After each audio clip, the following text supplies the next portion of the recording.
Hello, my beautiful minions, and welcome back to my YouTube channel. Today, I really wanted to address a serious issue in The Sims. Why are all the lots completely flat?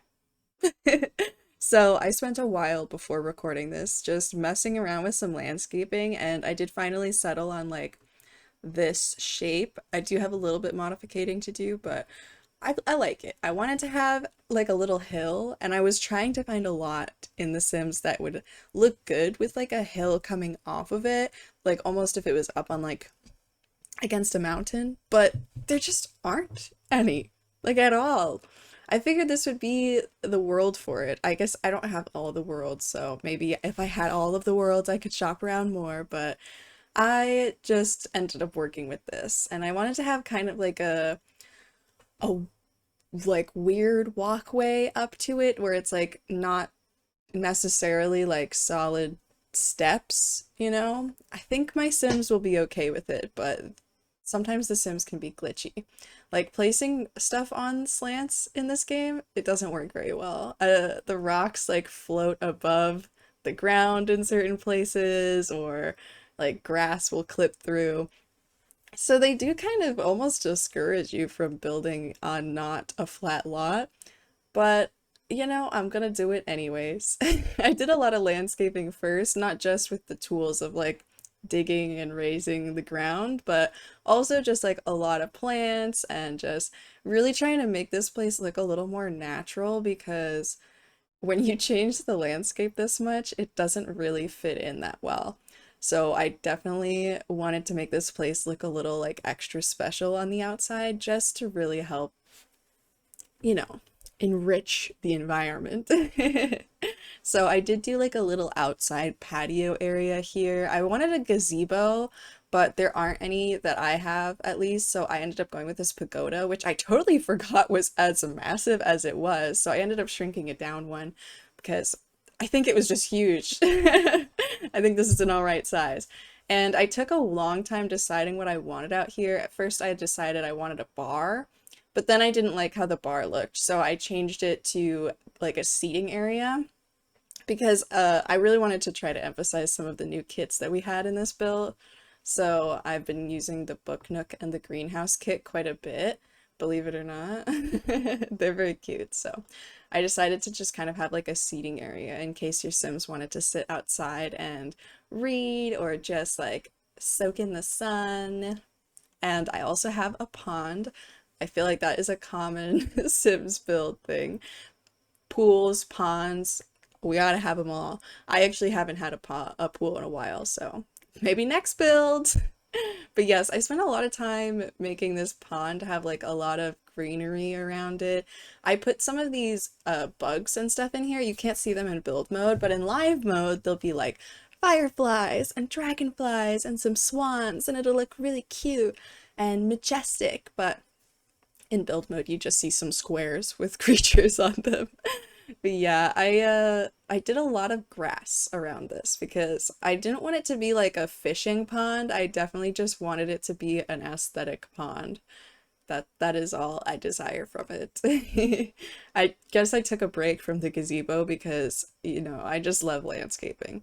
So we're back here. I wanted to use this big box. It is a very large, but I feel like it's kind of like a nice outside thing. Like I could see them sitting out here in like a sunny day with their sunglasses and like a margarita glass on there.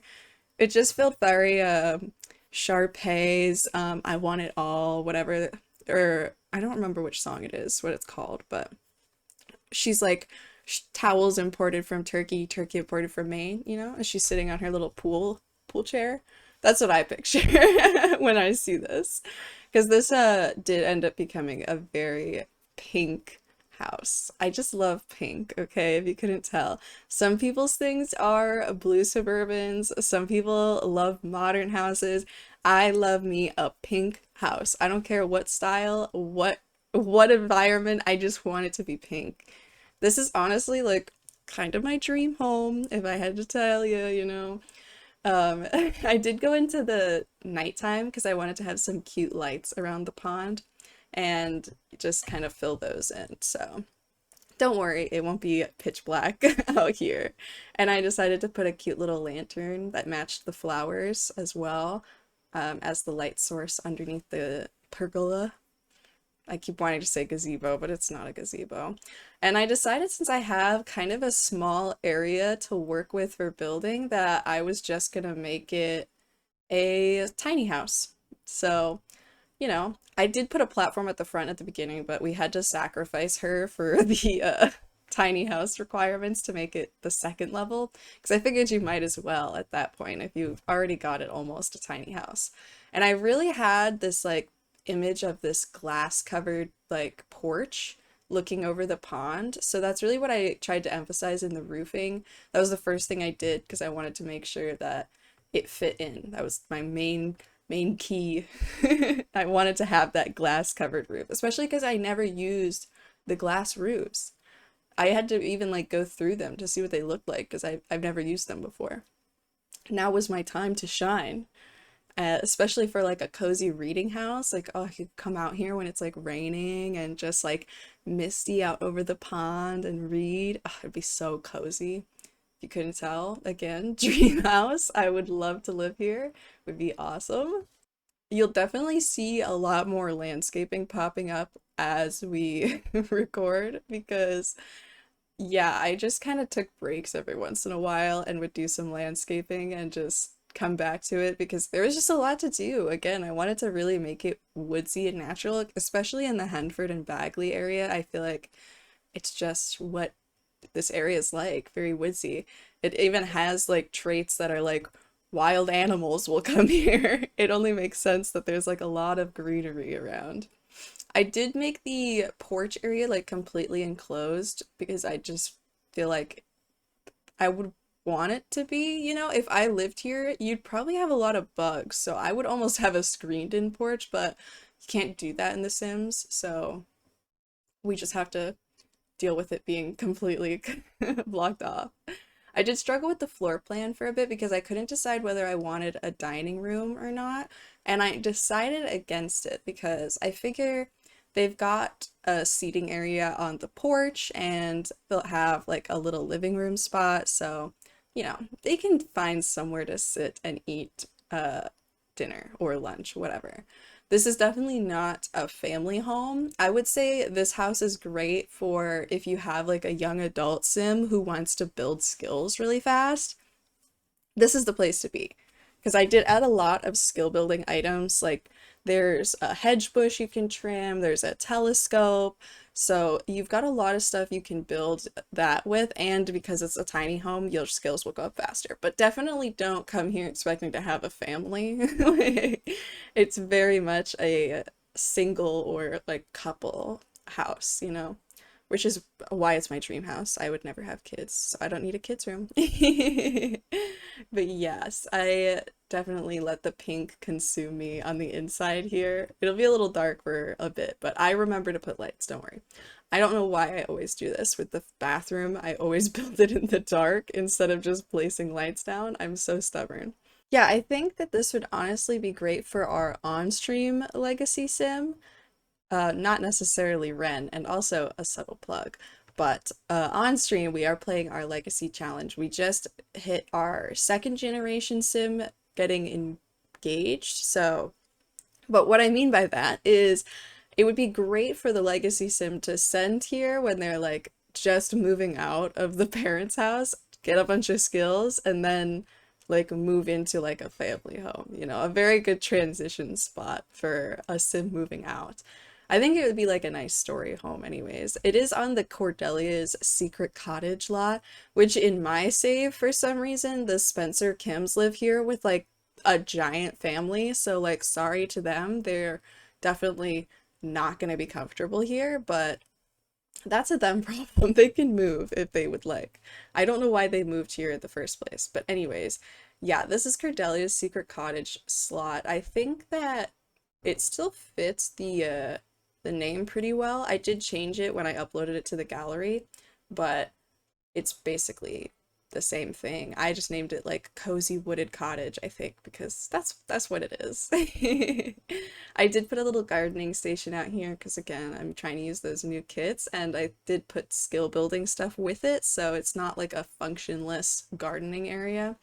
I did really want to use these lanterns outside. I almost put it in the bathroom, but they were just like a little too dramatic to place in the bathroom, so I didn't. I used my better judgment. I did take a bit to pick windows, and I ended up going with the get to work ones. So, or are these the get to work ones? I don't know. I'm pretty sure they're the get to work ones. Maybe they're oh, they're Strangerville. They're the Strangerville windows. That's what they are. I quite like them because this little triangle window is so cute. I've used it a few times now and I'm just like obsessed with it. It's like great for like a bathroom or like again an over the counter thing. So nice. I did have to downsize the back door because I felt like there just wasn't enough counter space because of course halfway through building the kitchen I was like, oh, I didn't put a kitchen sink because I always forget kitchen sinks. That's my fatal flaw as a Sims builder.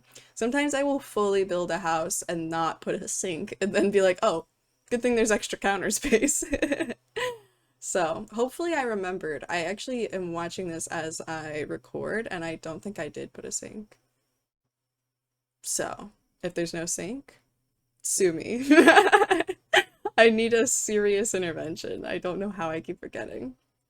I also put off doing the walls and floors for like a long time for no reason. I guess I just didn't feel like it was necessary, especially when you're building with pink. I did get so mad at this table outside because I wanted to have it look like one chair was tucked in and one was like to the side as if they were sitting looking out at the pond. But because the chairs slot to the table, I couldn't, and it was making me so sad. I just wanted it to look like the chair was like pulled out looking at the pond rather than at the table, but fine, whatever. No one's allowed to have fun in this game anymore. And then I went through and added, of course, some window boxes because we just are really flowery here. And, you know, the outside trash was a necessity. I put it on the porch that's covered off, so like the trash guy can't get to it. But there is no trash guy in The Sims, so it's like fine, but like roleplay wise, it doesn't make sense. Just ignore it. It's fine. It functions and the trash magically vanishes off into the abyss. I don't know what The Sims does with their trash. I decided to use these big flower boxes because we didn't have a lot of exterior details. So it just kind of livened it up. And then, of course, putting in some more landscaping because it just really brings it all together, I think. Even what you see here is not all of what I do around the house, you know? Like you'll see at the end, there's even more stuff than this. I'm very dramatic when it comes to placing plants. I just like them. I think they're neat. I don't often put these little grass tufts, like not the ones that match the size of the lavender, but the little ones that are along the ground.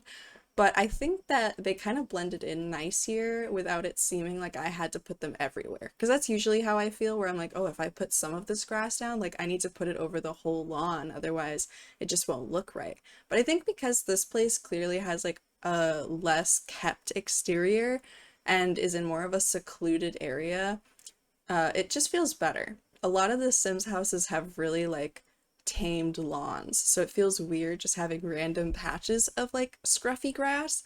But this place is really rural, so it's a lot easier to just get away with having a little bit of a rougher lawn.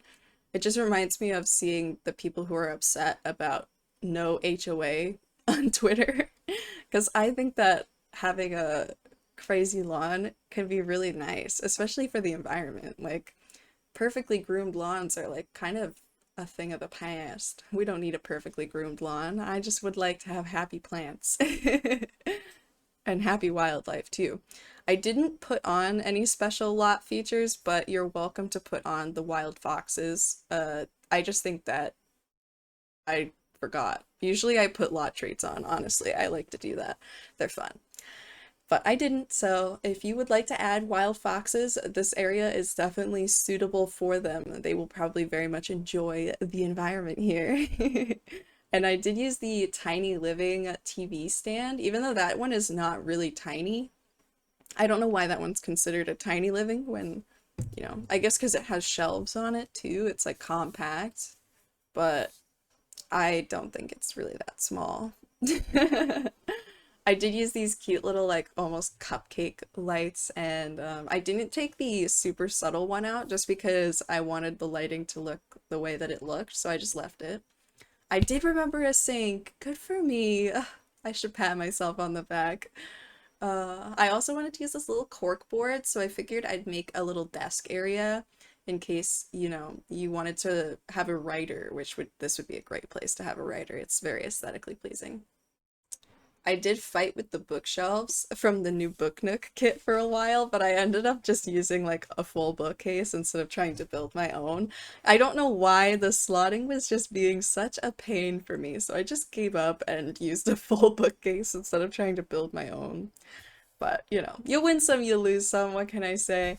I did take a long time trying to pick out what rug I wanted in here, and I eventually just decided that I wanted a circle rug instead of whatever I was trying to fit in here.